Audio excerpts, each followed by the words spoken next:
Welcome to my channel education with Gaurav. तो एक बार फिर से आपका इस चैनल में स्वागत है। दोस्तों, ये जो वीडियो है ये मैंने आपका चैनल जो सिलेबस है उसके बारे में थोड़ा डिस्कस करने के लिए बनाया है, क्योंकि बहुत से जो स्टूडेंट्स हैं उनको सिलेबस ही नहीं पता है और कई लोग कंफ्यूज में हैं कि सर कितना करवा रहे हो, क्या हो रहा है। तो बहुत से लोग ऐसे हैं जो जिनके पास सिलेबस देखने का भी टाइम नहीं हुआ है, तो इसलिए उन लोगों के लिए मैंने ये वीडियो मैं बना रहा हूँ कि जिससे उन्हें पता लग सके हम क्या क्या चीज़ें हमें करनी है और कितना अभी तक कर चुके हैं। ठीक है, तो दोस्तों इसमें जो है ये देखिए, ये नोटिफिकेशन जो आपका आया है इसी के अंदर से जो है सिलेबस। तो आपको पता है कि जो एग्ज़ाम है होना वो कितने 150 मार्क्स का होना है और अधिकतम जो है वो अंक इसमें कितने होंगे, 185 होंगे और ये 2 घंटे का होगा। ठीक है, तो सबसे पहले तो आपको ये चीज़ पता होनी चाहिए। ठीक है, और इसमें देखिए क्या लिखा हुआ, प्रश्नगत परीक्षा में ऋणात्मक मूल्यांकन पद्धति अपनाई जाएगी। इसका मतलब होगा कि सिंपल सी बात है कि भाई नेगेटिव मार्किंग होनी है। ठीक है, और वो कितनी होगी, 1/4 होगी। ठीक है, तो अब देखते हैं हम स्क्रीनिंग जो परीक्षा है उसका क्या स्थिति है। तो जो स्क्रीनिंग परीक्षा वस्तुनिष्ठ प्रकार का जो पाठ्यक्रम है होगा, उसमें जो है वो शिक्षण अभिरुचि की जो भी ये पॉइंट्स है ये हमने ऑलरेडी डिस्कस किए हैं और इसका जो पूर्णांक है ये 40 नंबर का है, यानी कि 40 मार्क्स का आपका सीधा सीधा यही आने वाला है। ठीक है, तो इसके अंदर जो है वो लगभग सारे टॉपिक मैं डिस्कस कर चुका हूँ। ये लास्ट के जो है 1-2 टॉपिक रह गए हैं कि शिक्षण व्यावसायिक कार्य संतुष्टि, ये ज़्यादा इंपॉर्टेंट भी नहीं है, लेकिन इससे थोड़ा बहुत चीज़ें इसके अंदर जो भी होगी वो मैं आपको डिस्कस करूँगा।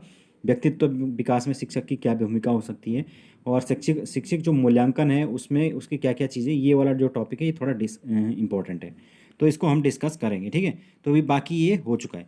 अब हम आगे चलते हैं। आगे जो है इसमें खंड खंड जो 2 है उसके अंदर दिया गया है सामान्य अध्ययन, यानी कि आपका जीएस। ठीक है, तो जीएस के अंदर देखो देखो फ्रेंड्स, ये 35 जो है मार्क्स का है कुल, और इसके अंदर आपको बहुत सारी चीज़ें पढ़नी है। अंतर्राष्ट्रीय और जो समसामयिक घटनाएं हैं, आपका करंट अफेयर हो गया, खेल कूद मनोरंजन हो गया, भारत का जो इतिहास यानी कि हिस्ट्री, जिसमें कि आपको प्राचीन जो यानी कि ओल्ड हो गया, एंशियंट हो गया, मिडिवल हो गया, मॉडर्न हो गया, फिर राष्ट्रीय आंदोलन, ये सारी चीज़ें पढ़नी है। फिर आपको ज्योग्राफी पढ़नी है, इसके अंदर भारत का और विश्व का भूगोल पढ़ना है।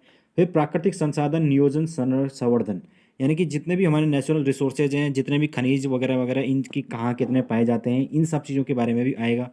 फिर हमारा जो पॉलिटी से पूरा का पूरा चीज़ें आएगी इसके अंदर कि भारत के संविधान के अंदर जो हमारे मौलिक अधिकार दिए गए, फंडामेंटल राइट्स हो गए, ड्यूटीज़ हो गई हमारी, क्या क्या जो उपभोक्ता के अधिकार हैं, कर्तव्य हैं, उपभोक्ता अधिकार संरक्षण अधिनियम 1986 के अंदर क्या है, बौद्धिक संपदा अधिकार यानी इंटेलेक्चुअल प्रॉपर्टी राइट, ये क्या होता है, शिक्षा का अधिकार अधिनियम 2009 इसके अंदर, ये तो मैं ऑलरेडी आपको बता चुका हूँ। ठीक है, फिर सूचना का अधिकार 2005, यानी कि जो आपका जिससे आप आरटीआई वगैरह लगवाते हैं तो उसमें क्या क्या चीज़ें, तो ये इसके अंदर है। फिर है हमारे पास राष्ट्रीय और अंतर्राष्ट्रीय स्तर पर अधिकारों से संबंधित संगठन नियम तथा यानी कि जो इंटरनेशनल हमारे संगठन हैं उसके बारे में भी हमने सारा का सारा पढ़ना है। ठीक है, फिर है सामान्य विज्ञान, जिसमें दैनिक जीवन में विज्ञान की उपयोगिता, यानी इसमें जो है वो बेसिक जो है साइंस की भी जो है चीज़ें पूछी जाएगी, जिसमें आपका डेली लाइफ में जो जो चीज़ें उस यूज़ होती हैं साइंस की उससे होगी। फिर आपका है पर्यावरणीय विकास, यानी कि इन्वायरमेंट से क्या क्या चीज़ें होंगी, उनकी समस्याएं, पर्यावरण वृद्धि, प्रदूषण क्या होता है और इनसे बचने के क्या उपाय हैं, इससे क्वेश्चन होंगे। फिर राष्ट्रीय आय की अवधारणा, यानी ये इकोनॉमिक्स की बात कर रहा है, जिसमें कि आपका नेशनल इनकम है, इंटरनेशनल एंड भारतीय जो इकोनॉमिक्स है उस पर, कृषि क्या क्या स्थिति है, वाणिज्य यानी कि कॉमर्स की क्या स्थिति है और उद्योगों की क्या स्थिति है भारत के अंदर, तो ये सारी चीज़ें हमने इसके डिस्कस करनी है। और ये 35 मार्क्स का है। वहीं आप दूसरी चीज़ हम डालते हैं अगर हम थर्ड पार्ट के अंदर, वो है उत्तराखंड। और उत्तराखंड के अंदर हम ये उत्तराखंड केवल जो है वो 30 मार्क्स का है। तो आप देख सकते हैं कि जो जीएस है वो इतनी सारी जो टॉपिक्स हैं वो 35 मार्क्स के हैं, केवल 5 मार्क्स अधिक हैं और 30 मार्क्स के जो है यहाँ पर उत्तराखंड है। तो इसीलिए जो है हमें सबसे ज़्यादा ज़्यादा फोकस किसके ऊपर करके चलना है, उत्तराखंड के ऊपर, क्योंकि जो है जीएस 200 इतने कम टाइम में आप इतना सारा जीएस जो है वैसे भी कवर नहीं कर सकते हैं। जिन लोगों ने ऑलरेडी जिनकी जीएस पे कमांड है वो ही कर सकते हैं। ठीक है, बाकी थोड़ा बहुत टॉपिक्स जो है जितने भी होंगे वो मैं पढ़ाता रहूँगा। और आप लोग जो है पूछ रहे हैं कि जीएस के लिए कौन सी बुक है, तो जीएस के लिए ज़्यादा बहुत बड़ी रामायण पढ़ने की ज़रूरत नहीं है। जो लूसेंट की बुक है वही जो है वो इनफ है, क्योंकि उसके अंदर इतने सारी चीज़ें हैं कि अगर वही आपने पढ़ लिया तो वो सब चीज़ों के लिए पर्याप्त होता है। ठीक है, तो इसलिए उसमें फालतू कुछ देखने की ज़रूरत नहीं। अब रही बात उत्तराखंड की, तो उत्तराखंड के अंदर जो है इसमें जो है चीज़ें जो है वो ज़्यादा डीप के अंदर डीप नहीं पूछी जाएंगी जैसे कि ग्रुप सी में पूछी जाती हैं। ठीक है, तो क्योंकि यहाँ पे जो ये प्रयोग जो पेपर है ये इसका है लोक सेवा आयोग का, तो ये लोग ज़्यादा टफ पेपर वैसा नहीं बनाते हैं उत्तराखंड का। ये पहले भी जो चीज़ें देखी गई है आपने देखा होगा, उत्तराखंड जो लोअर पीसीएस वगैरह के पेपर हैं इसके अंदर भी कभी भी उत्तराखंड इतनी डीप नहीं पूछी जाती है जैसे ग्रुप सी वगैरह में पूछी जाती है। ठीक है, तो इसलिए हम नॉर्मल जो है उत्तराखंड का जो सामान्य जानकारी है उनको अगर हम पढ़ लेंगे तो उतना से ही काम बन जाएगा, ठीक है ना। तो इसमें देखिए सामान्य जो भूगोल है यानी कि ज्योग्राफी है, तो इसके बारे में जो है चीज़ें पढ़नी है। तो दूसरा है हमारे पास इतिहास, उत्तराखंड का जो इतिहास है इसमें हमारा जो प्राचीन काल है, मध्य काल हो गया, फिर आधुनिक काल में गोरखा काल में क्या क्या हुआ था, ये सब चीज़ें पढ़नी है। फिर प्राकृतिक और आर्थिक संसाधन जिसमें हमने वन्य जीव और पार्क वगैरह जो अभ्यारण्य, पशुपालन, ये सब चीज़ें पढ़नी है। फिर है राजनीतिक और प्रशासनिक प्रक्षेपण जिसमें कि जिले पढ़ेंगे, जनपद, तहसील, ग्राम स्तर पर क्या क्या चीज़ें हैं, ये सब चीज़ें हम डिस्कस करेंगे। फिर उसके बाद है शिक्षा एवं संस्कृति, यानी कि आपका कल्चर जो है हमारे उसमें कितने भी रीति रिवाज जो भी सारी चीज़ें पूछी जाती हैं कि क्या क्या उत्सव मनाए जाते हैं, और ये तमाम चीज़ें पूछी जाती हैं कि ये वाला आभूषण कहाँ पहना जाता है, ये सब चीज़ें क्वेश्चन में पूछी जाती हैं। फिर प्रमुख जो आंदोलन हमारे कुली बेगा, डोला पालकी, वन आंदोलन, पृथक उत्तराखंड के लिए जो आंदोलन हुए थे वो। फिर है आर्थिक विकास यानी कि इकोनॉमिक डेवलपमेंट, तो इसमें हमारे जल हैं, जल विद्युत हो गए, कितनी परियोजनाएं कहाँ कहाँ चल रही हैं, ये सारी चीज़ें इसके अंदर आएगी। फिर है हमारी अनुसूचित जाति जनजातियाँ, जो 5 हमारी जनजातियाँ हैं उनके बारे में हम डिस्कस करेंगे। और फिर समसामयिक घटनाएं और खेलकूद और मनोरंजन, तो ये सारी चीज़ें जो है उत्तराखंड के अंदर हैं।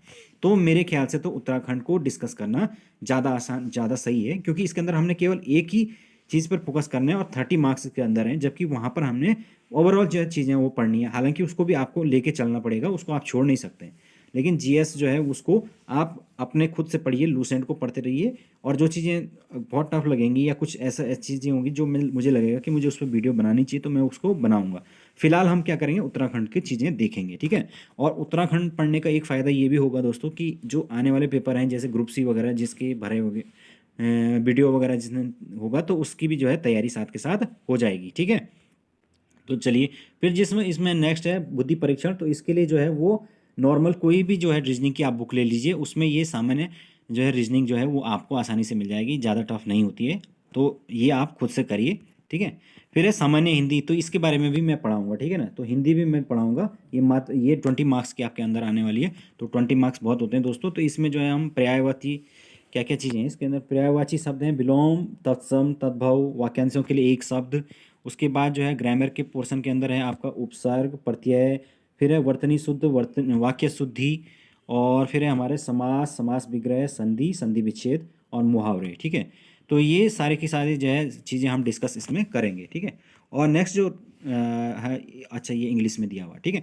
तो ये हमारे कुछ सिलेबस की जो है चीज़ें डिस्कस की हैं।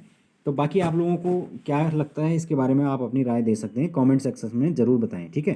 तो बस यही कहना था दोस्तों मुझे। तो thank you so much, good night.